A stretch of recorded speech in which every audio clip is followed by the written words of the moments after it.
Bem, pessoal, então, atendendo a pedidos da aula de ontem, para a gente resolver essa dúvida sobre o gradiente, vamos fazer uma pequena recordação do que é o gradiente. A gente viu esse assunto antes da pandemia, tá certo? E primeiro a gente pode começar discutindo a diferença entre um escalar e um vetor. Não sei se vocês se recordam o que é um escalar e o que é um vetor, né? Um escalar é uma grandeza que só tem quantidade, só tem intensidade, tá certo? Então, exemplos de escalares. Pressão, por exemplo. A pressão num ponto submerso na água, por exemplo, só tem uma intensidade, não depende nem de direção nem de sentido, tá certo? A mesma coisa a temperatura. Quando a gente mede a temperatura do corpo, a temperatura não sofre nenhum tipo de alteração em qualquer direção. Quer dizer, naquele ponto, ela não aponta para qualquer direção. Ela só depende de intensidade para ser definida, tá certo?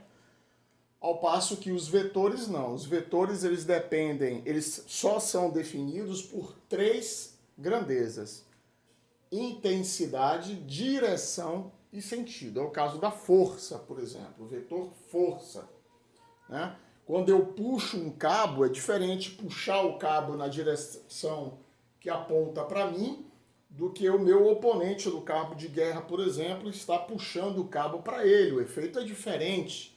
Então a força depende de intensidade, quantos newtons eu estou fazendo para puxar, certo? De direção, ou seja,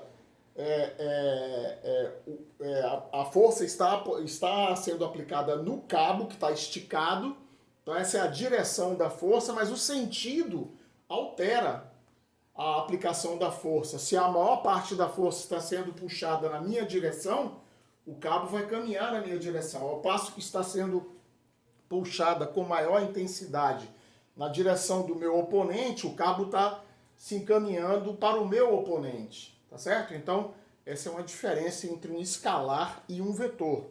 Então, como a gente viu, exemplos de escalares: pressão, temperatura, profundidade. Há vários exemplos possíveis de escalares. Vetores: força, força magnética, tá certo? Há vários outros exemplos de vetores também, né? Então, em cima dessas duas definições de um escalar e de um vetor, eu posso definir esses três operadores matemáticos aqui, tá certo?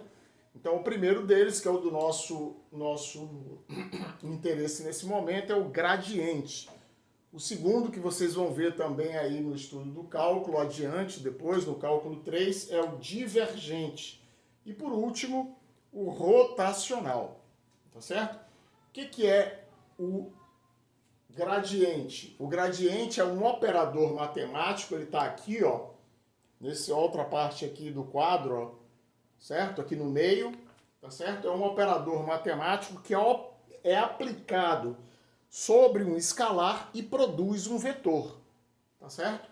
Ao passo que o divergente não é o nosso foco agora, mas o divergente é o mesmo operador gradiente, ele ali no meio do quadro, tá certo? É o mesmo operador gradiente que eu multiplico escalarmente por um vetor e produz o contrário, produz um escalar.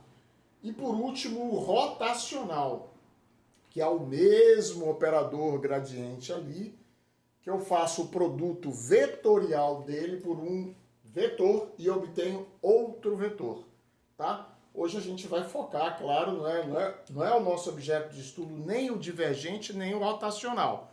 Vamos falar de gradiente, certo? Então, como a gente disse, o gradiente, que é aquele operador ali, na parte central do quadro, que eu estou apontando aqui a ponteira luminosa, tá certo? Que é o gradiente, é dρ de dρ de xi, mais dρ de dρ de yj, mais dρ de dρ de z, k. É a base dos outros dois. Eu entendo primeiro o gradiente, para depois, no futuro, entender o divergente e o rotacional, tá certo? Então, o que é o grade de f? admitindo que f é uma função escalar, tá certo? Não vetorial, escalar. Grade de f é derron de f, derron de x, i, mais derron de f, derron de y, j, mais derron de f, derron de z, k. Tá certo?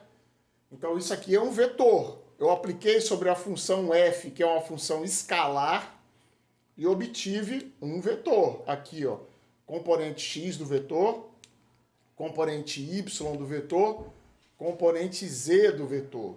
Tá? E esse operador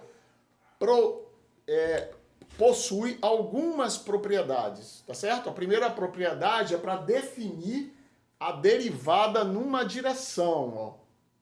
Ou seja, da mesma forma como a derivada derrom de f, derrom de x é a derivada de f na direção x, como derrom de f, derrom de y é a derivada na direção y, e derrom de f, derrom de z é a derivada da função f na direção z, eu também posso derivar em qualquer outra direção.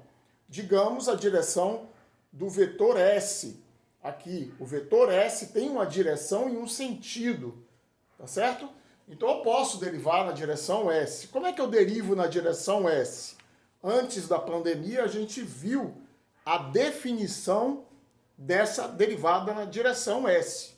Mas aqui, de posse do conceito do gradiente, eu posso entender que derrom de f, derrom de s é o produto escalar do grade de f pelo vetor unitário na direção S. Não é qualquer vetor S, é o vetor unitário na direção S.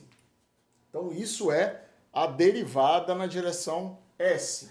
Eu pego esse gradiente aqui, grade de f, e multiplico escalarmente pelo vetor unitário na direção S, que seria um sxi, syj, szk. Quando eu faço isso, dá derrom de f, derrom de x, sx, mais derrom de f, derrom de y, sy, mais derrom de f, derrom de z, sz.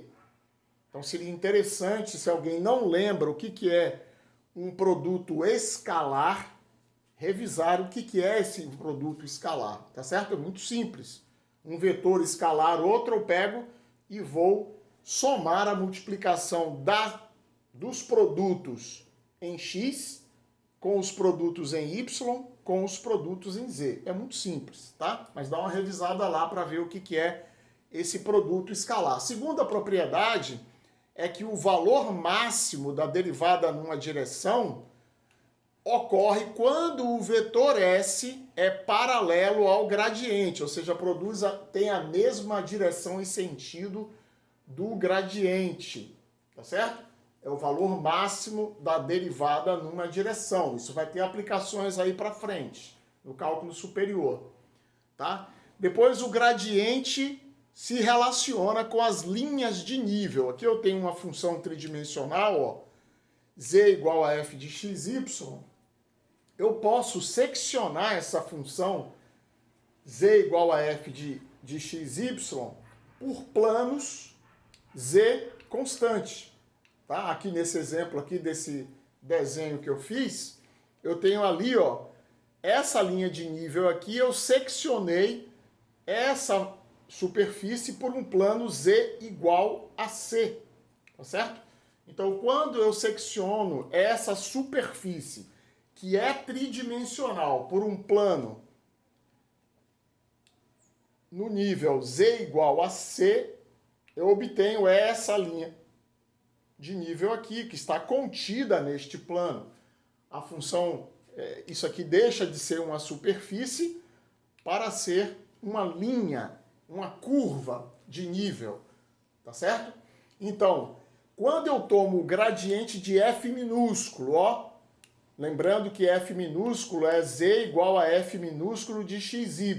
Essa função aqui, portanto, está definida na forma explícita, tá? Então, é claro, eu vou obter um vetor que tem duas componentes só, ele é derrom de f, derrom de x, i, mais derrom de f, derrom de y, j. Ele não tem três componentes, só tem duas. Então, esse vetor, quando aplicado em x0, y0, é um vetor normal à linha de nível que passa em C igual a f de x0, y0.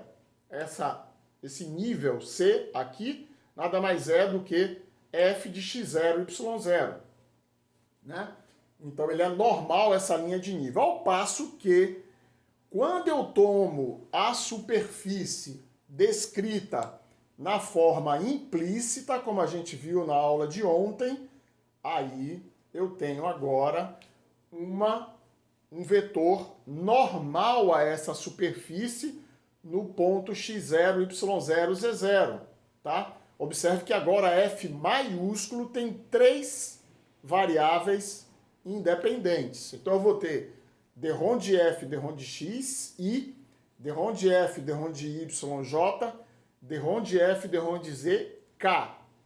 Esse vetor, quando eu avalio ele no ponto x0, y0, z0, ele é normal à superfície, certo? No ponto de coordenadas x0, y0, z0.